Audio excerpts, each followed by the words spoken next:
Well, I guess some people saying it's like a family might not be a good thing. So it is a wonderfully warm experience. Yeah, I mean, I get on so well with them, and obviously a lot of them are quite busy, and so I don't see them as much as I would like to. And so just be able to have a few hours on set each day, catching up with who's doing what children's lives are doing,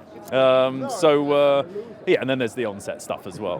But actually, in some ways, we now sort of know our characters and relationships so well over the course of the last 3 or 4 films that that is so much sort of easier. That sort of the relationships and the camaraderie sort of I think finds its way onto screen. I haven't seen it yet. Might be talking out my. Well, he's still sort of. He's still plugging away. He's very much an MI6 man through and through, and he'll do anything for them. Similarly to Bond, really, but I guess less athletically. Yeah, if there's a report that needs filing or something that needs typing up, he'll do that with us 110%. I think just seeing the way that he's sort of grown into it, and the authority and the kindness with which he conducts himself, with which he creates this atmosphere, the sort of spirit of togetherness that he shows and that he implements into an on-set life. I know there must be a lot of stress dealing with the sort of the weight of expectation that comes with James Bond, but in terms of being on set with someone, it's an incredibly easy and relaxed environment that he set up.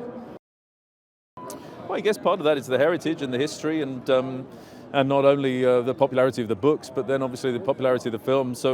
But each time it has to adapt and change, and it has to modify to how the world is shifting and changing. And I think particularly over the last few films, that's really been the case with Daniel's Bond. How they've understood that where he sits in a changing world, and how he tries to modify himself, as well as us trying to reflect that sort of sense of, is he being left behind by society? Well, I think it's just as... I mean, there's obviously the excitement and the fun and the adventures and thrills and spills of all the James Bond films, as well as the heart and the journey, and that sense of a finality of saying goodbye to Daniel's Bond. But also, I think, just to get back into cinemas, going to see like these big films which are made exclusively to be shown in these big cinemas. Every frame of it is about making sure that it looks beautiful on a big screen. So I'm sure people are absolutely dying to get back in and watch them.